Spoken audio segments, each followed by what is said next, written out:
श्रीयन्त्रोद्धारकमङ्गलाष्टकम्।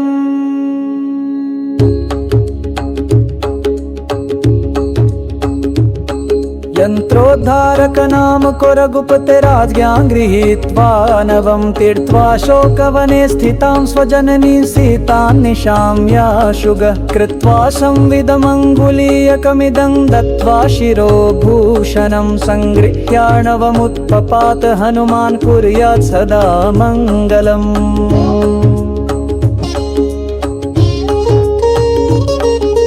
प्राप्तस्तं सदुदारकीर्तिरनिल श्रीरामपादाम्बुजं नत्वा कीशपतिर्जगाद पुरतः संस्थाप्य चूडामणिं विद्याप्यार्णवलङ्घनादिशुभकृन्नानाविधं भूतिदं यन्त्रोद्धारक नाम मारुतिरयं कुर्यात् सदा मङ्गलम्।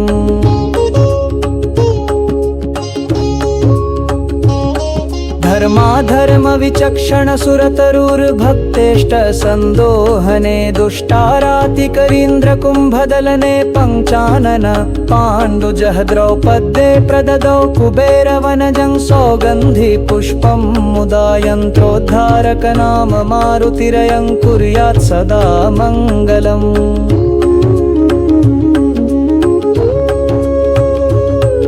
यक्किर्मीरहिरिम्बकीचकबकान् प्रख्यातरक्षो जनान् संहृत्य प्रययौ सुयोधनमहं दुःशासनादीन् भित्त्वा तद्धृदयं सघोरगदया सन्मङ्गलं दत्तवान् यन्त्रोद्धारक नाम मारुतिरयं कुर्यात् सदा मङ्गलम्।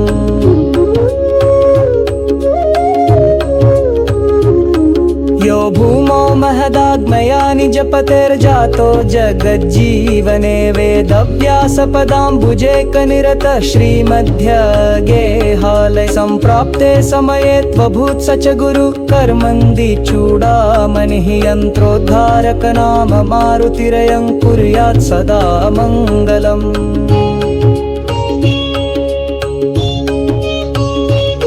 मिथ्यावादकुभाष्यखण्डनपटुर्मध्वाभिधो मारुति सद्भाष्यामृतमादरान् मुनिगणैः पेपीयमानं मुदा स्पृष्ट्वा यः सततं सुरोत्तमगणान् सम्पात्ययं सर्वदा यन्त्रोद्धारक नाम मारुतिरयं कुर्यात् सदा मङ्गलम्।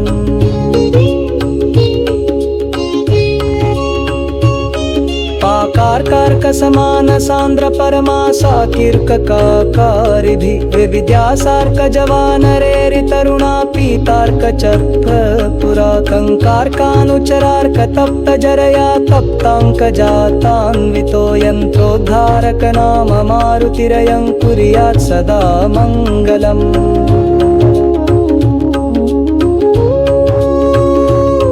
श्रीमद्व्यासमुनीन्द्रवन्द्यचरणः श्रेष्ठार्थसम्पूर्णः सर्वाघोघनिवारणः प्रविलसन्मुद्रादिसम्भूषणः सुग्रीवादिकपीन्द्रमुख्यशरणः कल्याणपूर्णः सदा यन्त्रोद्धारक नाम मारुतिरयं कुर्यात् सदा मङ्गलम्।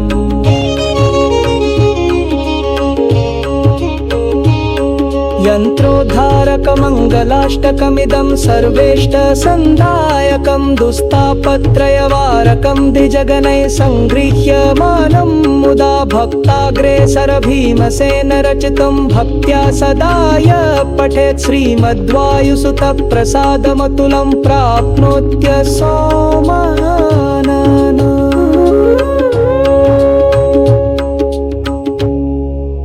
इति श्रीभीमसेन विरचितं श्रीयन्त्रोद्धारकमङ्गलाष्टकं सम्पूर्णम्।